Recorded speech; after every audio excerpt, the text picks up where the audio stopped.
Hello everyone, welcome back. Today I will make this unicorn. So এটা কিভাবে make করতে হবে সেটা দেখতে হলে কিন্তু ভিডিও লাস্ট পর্যন্ত থাকতে হবে। আসসালামু আলাইকুম সবাইকে।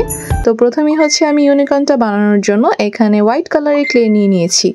আর প্রথমে আমি হচ্ছে হেডটাকে বানিয়ে নিব, তার জন্য একটু হোয়াইট কালারের ক্লেকে ঠিক এভাবে ফিঙ্গারের সাহায্যে চেপে চেপে আমি হচ্ছে একটা শেপ দিয়ে নিচ্ছি, ঠিক তোমরা ভিডিওতে যেভাবে দেখতে পাচ্ছো। আর এরপর আমি হচ্ছে বডির শেপটা মেক করে নিব, তার জন্য হচ্ছে আবারও হোয়াইট কালারের ক্লে নিয়ে নিচ্ছি। আর এরপরে হচ্ছে নিচের অংশটুকু বানিয়ে ফেলবো ঠিক এইভাবে, যেইভাবে তোমরা ভিডিওতে দেখতে পাচ্ছ।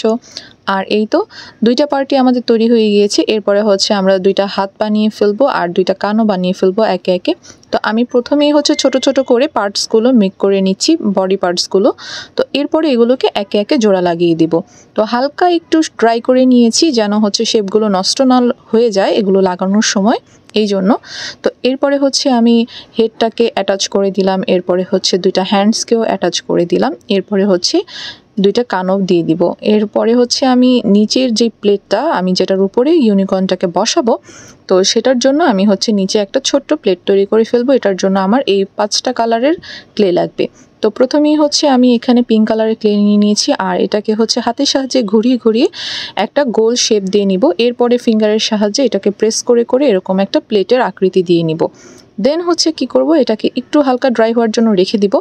তারপরে কি করব, আমি হচ্ছে এই বাকি যে 4টা কালারের ক্লে ছিল সেগুলোকে একে একে ঠিক এইভাবে করে ঘুরিয়ে ঘুরিয়ে এরকম দড়ির মতো পাকিয়ে নিচ্ছি। তো এরপরে হচ্ছে আমি সবগুলোই একে একে করে পাকিয়ে নিব। আর এখানে হচ্ছে আমরা আরেকটা টিপস ফলো করতে পারি, সেটা হচ্ছে যখন আমরা এই দড়িগুলোকে বানাবো, তো আমরা হচ্ছে এরকমটা করে রাখার পরে কিছুক্ষণ ওয়েট করব, তাহলে একটু ড্রাই হবে। তো একটু ড্রাই হলে কি হবে, আমরা যখন এখানে ভালোভাবে ঘুরিয়ে নিব তো ঘোরানোর সময় এই শেপগুলো নষ্ট হয়ে যাবে না।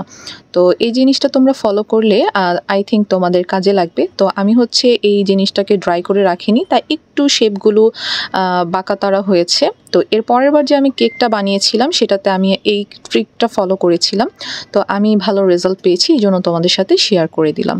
তো এরপরে হচ্ছে আমি এটাকে সুন্দরভাবে র্যাপ করে দিলাম, মানে একদম রাউন্ড শেপের মতো করে পেঁচিয়ে নিলাম। এরপরে এটা দেখতে অনেকটা এরকম হয়েছে। তো এরপরে হচ্ছে এই প্লেটটার মধ্যে আমি এই ইউনিকর্নটাকে বসিয়ে ফেলবো। তো দেন হচ্ছে আমি এটাকে ভালোভাবে বসানোর পর একটু সেট হতে সময় দিব।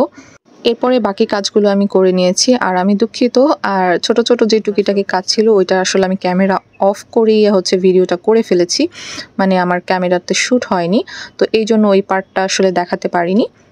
এরপরে হচ্ছে আমি দুইটা পিছনে ডানা দিয়ে দিব, তার জন্য এই দুইটা ক্লে নিয়েছি। এরপরে পিছনে এভাবে লাগিয়ে দিচ্ছি। তো এই তো হয়ে গিয়েছে। এরপরে হচ্ছে আমি এটার কিছু চোখ মুখ এঁকে দিব আর একটু কিউট ফেস করার জন্য এখানে কিছু ব্লাশনও অ্যাপ্লাই করব।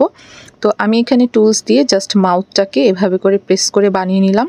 আর এরপরে হচ্ছে আমি একটু অ্যাক্রিলিক কালার আর একদম 0 সাইজের ব্রাশ দিয়ে, মানে তুলি দিয়ে একটু চোখটাকে এঁকে নিচ্ছি, মানে চোখের পাপড়ি এঁকে নিচ্ছি আর কি, চোখটা বন্ধ এরকম একটা বোঝানোর জন্য। এরপরে হচ্ছে আমি মাউথটা দিয়ে দিচ্ছি। তো এই তো হয়ে গিয়েছে অলমোস্ট। এখন হচ্ছে আমি ব্লাশন অ্যাপ্লাই করব। আর এই ব্লাশনটা অ্যাপ্লাই করার পর এত বেশি কিউট লাগতেছিল, তো এটা আমি আমার কাছে রেখে দিব, এটা আমার কাছে রেখে দিব। আর তোমরাও কিন্তু চাইলে এরকম হচ্ছে কিউট কিউট জিনিস ক্লে দিয়ে বানিয়ে ছোট ভাই বোনদের বা আশেপাশের পিচ্চি পাচ্চিকে গিফট করে দিতে পারো, ওরা কিন্তু অনেক অনেক বেশি খুশি হয়ে যাবে, বুঝছো।